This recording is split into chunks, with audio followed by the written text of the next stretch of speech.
It's a cast iron skillet makeover, y'all.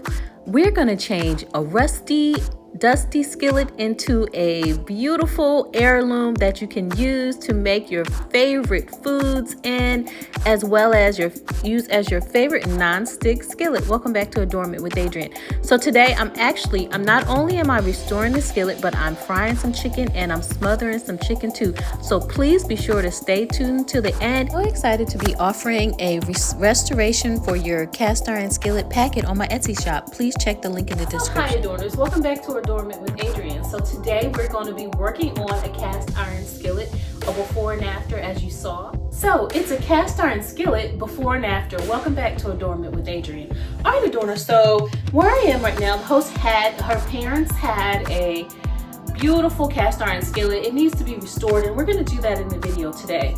So as you can see, we have our rust and we're going to be restoring it with our the mini's favorite, our Crisco. So let me get that really quickly. So I have my basic Crisco here. Okay, Crisco. You saw the help with Minnie. She was like, if you want to do this, Crisco. If you want to do that. If you want to soften your husband's feet, Crisco. And so I'm going to be using this all vegetable shortening Crisco to season our cast iron skillet.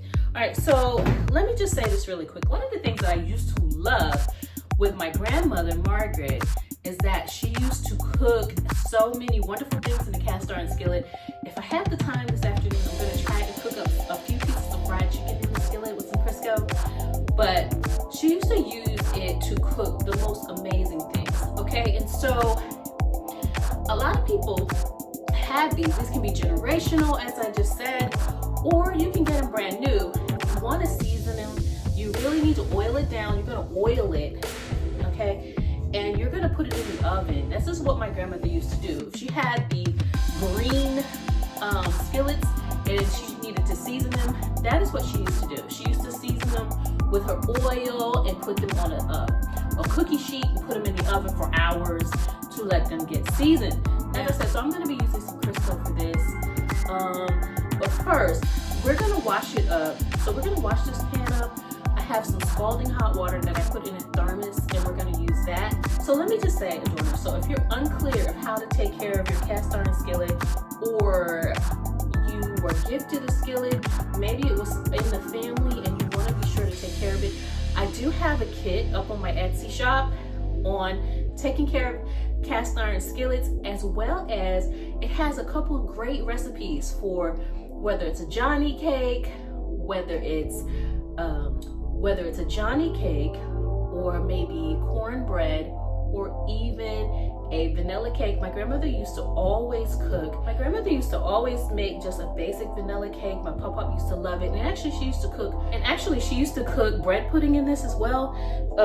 Chitlins, all kinds of stuff. Fatback, so many things that people don't really eat anymore. But you know, I was very privileged, I would say, to see her or be around her when she was cooking all of these things. So now people are eating a lot healthier. But one of the things that seems to be continuous, and I continue to see almost every place that I am, is a cast iron skillet. So with that said, let's get started. We're gonna wash this skillet up. Started some hot water in a tea kettle. I'm gonna scrub up this pan and I'm gonna put it on my stovetop preheated eye, okay?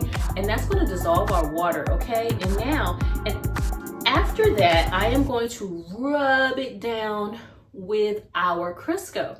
And so I'm gonna do that, and then I'm gonna see if I can actually cook with it. Now, the thing about it is people are afraid to use water on your skillet. That's true. You don't put it in a dishwasher, right?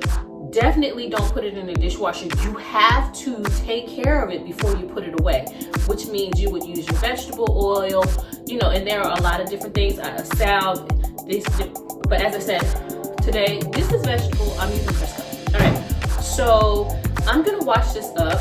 I'm gonna bring you with me and let's get started. All right, Adorners, so we have a skillet in our sink, and as I said, I have some preheated hot water. I'm actually be using an old school but new school kettle for this. We're gonna be using we're also gonna just be using a little Dawn We have our scrubby built little pad. Now there are some chains, cleaners that I will list as well in our packet if that's something that you want to use. But a lot of people are loving to use these now, and I want to show you how to take care of it. So, all right, let's clean this really quickly. All right, with the hot water. So,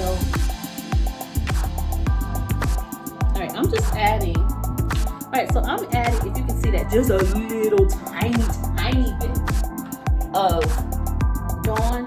All right, so let's go ahead and add some hot water to this. All right, now the inside looks pretty good, I have to be honest, but the outside could use some work. All right, so we have this. All right, I'm gonna get that. All right, so we're gonna scrub this down. All right, and see if we can get that rust off. All right, if we're going to get that rust off, turn it over. All right, I'm gonna see if I can get the rust off of this. All right, we're scrubbing it down. All right, we don't want to take all of the seasoning off of our skillet, but all right, so you can see. All right, now if this was my grandmother,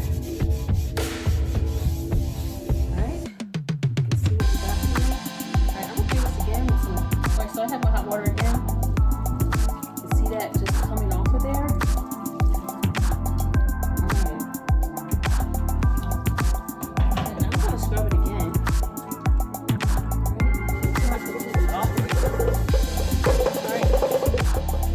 Alright, I'm going to continue to scrub and I'll be back. Alright, Adorners, so you can see our pan. The rust is coming off, right? And this would be something like my grandmother left skillets. Of course, she used to use hers all the time. But if you have a family skillet, it's basically an heirloom.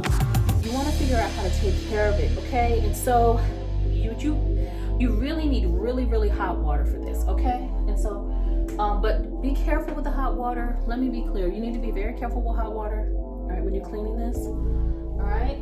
Because that water is hot. All right, so let's clean that one more time. You can see the rust coming off, all right?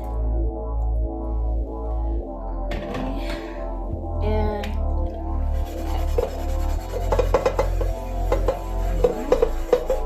okay, now, all right, I'm going to do this one more time, and then I'm going to brush. I'm going to use a brush just to see if I can get some more of the rust off really quickly. Pretty good. All right, so I'm going to get in those crevices really quickly. I have this brush, handy dandy brush. We're just getting in the crevices really quickly to get that rust. Alright. Get that rust. And it won't be too much. I'm not going to do that on that side. I'm going to rinse it really quickly.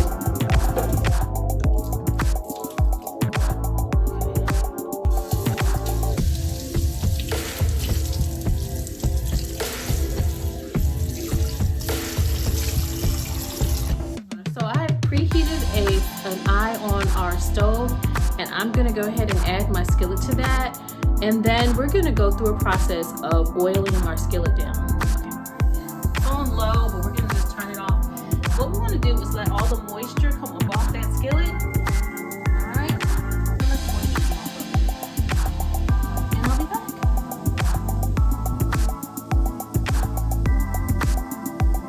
Alright, Adorners, just like with fried chicken, when your skillet stops bubbling, when you're cooking fried chicken, if the chicken stops bubbling, then you know it's done. Alright, and just with this, as it dries, we know that our skillet is dried out. Okay, this is how we want to dry it completely. Now, and then we're going to oil it down. So the eye was on a medium temperature, but I just want you to be clear that once you get the skillet on the eye, you can just go ahead and turn it off. Okay, Adorners, so our skillet is now dry, right? And so we're going to oil it down. Some of that rust is still going to come off, and then we're going to let it sit, and then we're going to come back again with another coat. Alright, Adorners, so I have some Crisco on just a paper towel, and I'm just going to wipe over our skillet. Now be careful, because as this was on a burner, it can be hot, right? You can see there's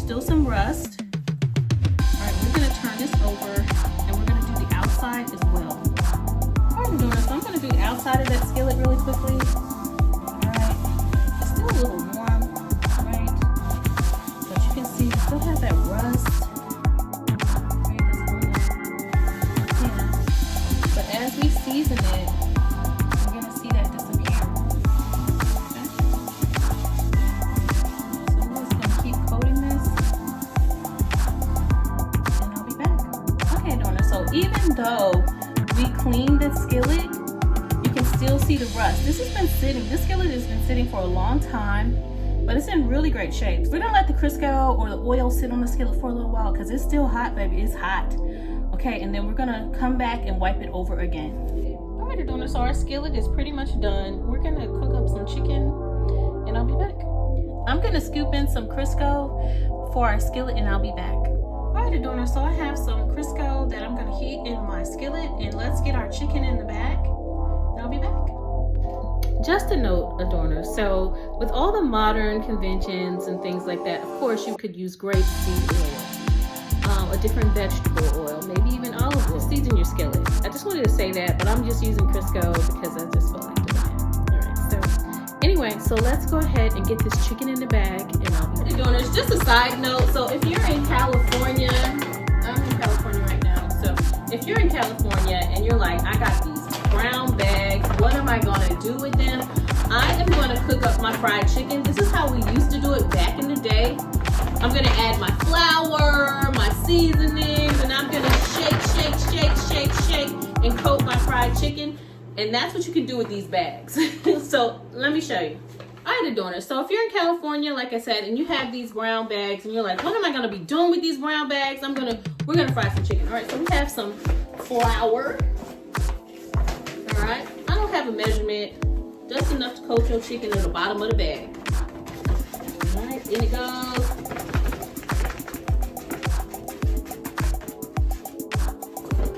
We're gonna put some seasoning, sprinkle it in.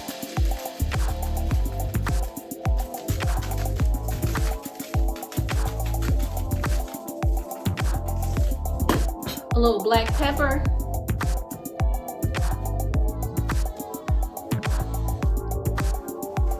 Achoo. All right. Seriously. All right, and so what I'm gonna do now, I'm gonna roll this bag down a little bit and shake my seasonings together. Let's shake that together.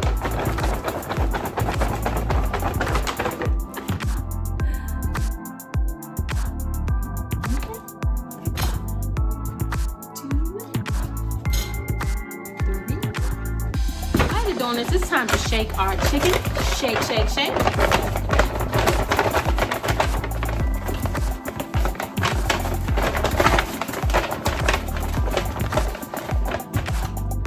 All right, so I'm gonna show you what the chicken looks like in the bag. All right, Adorners, so you can see how beautifully our chicken is coated in the bag here. And I am going to be dropping this. I'm going to actually drop just a little bit of flour into the pan, to the skillet. And when that starts to sizzle, then I'll put my chicken in. Alright, Adorners, let's go ahead and drop in the chicken. Alright, Adorners, you can see our Crisco is melting like a cloud here, and just in time for our chicken. Let's shake. Adorners, so our skillet is going, and I'm going to drop in some flour. Alright, and we know that's just old school. You know, when it's sizzling, you know it's ready to go.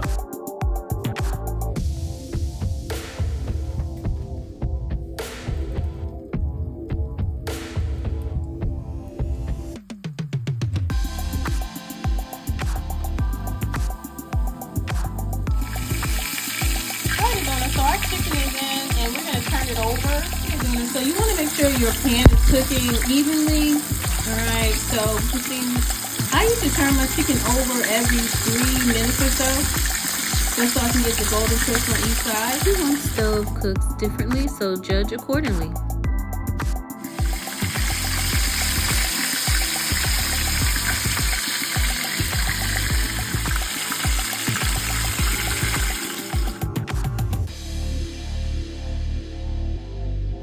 So let me share a little secret with you. If you're not sure if your chicken is done, you want to listen to your chicken, right? And when it stops bubbling, you hear it now, right? In the background. When you don't hear it bubbling and popping anymore, generally it's done, all right? And you don't see any red oozing out, of course, but listen to your chicken. Okay, Adorners, just a quick secret. Like, if you wanted to make a good smothered chicken, old school, you have the crumbs, the flour that's cooking in the bottom of the pan. You have the flour that's cooking in the bottom of the pan. Once you take that oil out, you leave all those little drippings and droppings and crumbs, and you add you some seasoning and some flour and some water, and you will make some wonderful smothered chicken. Add some onions. What? Anyway, just a little note. Okay, again, Adorners, so you can add that seasoned flour that we had already, and once you take all the oil out, you have a little bit of the oil in the flakes from the chicken. Smother that down with your seasonings, and maybe some sage, some onions, white onions, yellow onions, whatever you have. Cook it up like you want to make a roux, okay? But that is how you make your that's how you make smothered chicken. Let's go ahead and let this chicken fry up, and we're gonna go ahead and just cook up these few pieces in smothered chicken. So our chicken is almost done, and I decided to go ahead and show you how to make that smothered chicken. Okay, Adorners, so as I said, you can kind of hear our chicken is not sizzling or popping as much or bubbling as much. It's almost done. Alright, Adorners, so our chicken is just about done, and I'm going to go ahead and take it out. I'm going to go ahead and show you how to add that flour to make that smothered chicken really quickly. Alright, Adorners, so the chicken is done really quickly. Let me show you. Okay, Adorners, so you see our droppings in the skillet. I'm going to remove the oil and add some flour and some seasoning. Make sure when you touch this skillet, you have something, a pot holder or something, because it's hot. Alright, Adorners, so we have our skillet with our droppings left over. I'm going to go ahead and shake in some flour. We're going to let that brown up really quickly. Alright, Adorners, so you want to add in your favorite seasonings to this really quickly. Maybe some sage if you're making gravies for smothered chicken. You can add in your onions if you like, and I'm going to let this cook up and add some water. So we're going to let this flour brown, all right, with our droppings. Flour brown. We're going to brown it up with our droppings really quickly. We added in some seasoning. And then this is how you make your smothered chicken. You'll add your onions if you like. And we're going to add some water to this to make our gravy. Okay, Adorners, so I'm going to shake in some sage real quick. And it's time to add our water. All right, Adorners, let's go ahead and add our water. Stir that around. We had our seasoning, our salt, right? Right, we're gonna add this around. We got pepper, we have our garlic, salt, and our seasoning, some sage. Right, I'm gonna add a little bit more water. Right, but if we wanted to smother chicken, this is what we would do. Okay, Adorners, so you see our gravy making. Right, and if we wanted to, we let this cook up, and then we can add some chicken to this. You could sift it if you wanted to make sure you don't have any clumpy clumps of flour as well.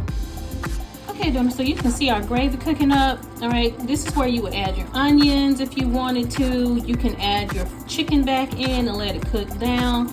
Make sure it's seasoned, but I just wanted to show you that real quick, what you can do with the droppings in the pan after you fry your chicken. Okay, Adorners, so I'm gonna go ahead and add in a piece of chicken to this. All right, with our gravy, we're gonna let that cook down. This is how you would make your smothered chicken.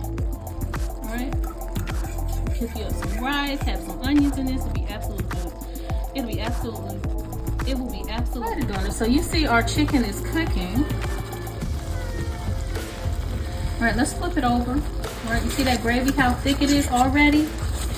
All right, let's flip over. Let's flip over our chicken really quickly.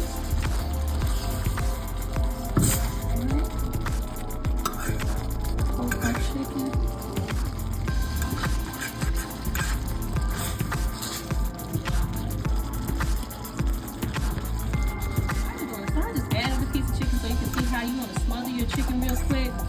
You have it. Smother your chicken really quickly. All right.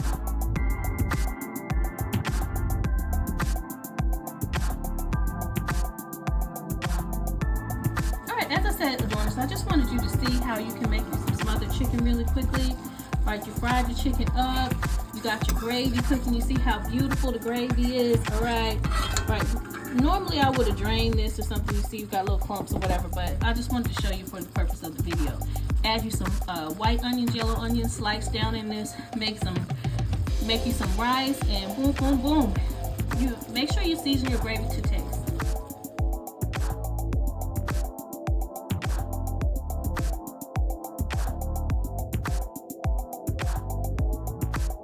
Hey, Adorners. So as I said, I just smothered a piece of chicken so you can see how to cook it once you already fried your chicken. But anyway, so this gravy, I think I'll save it for another time, as I always say anyway.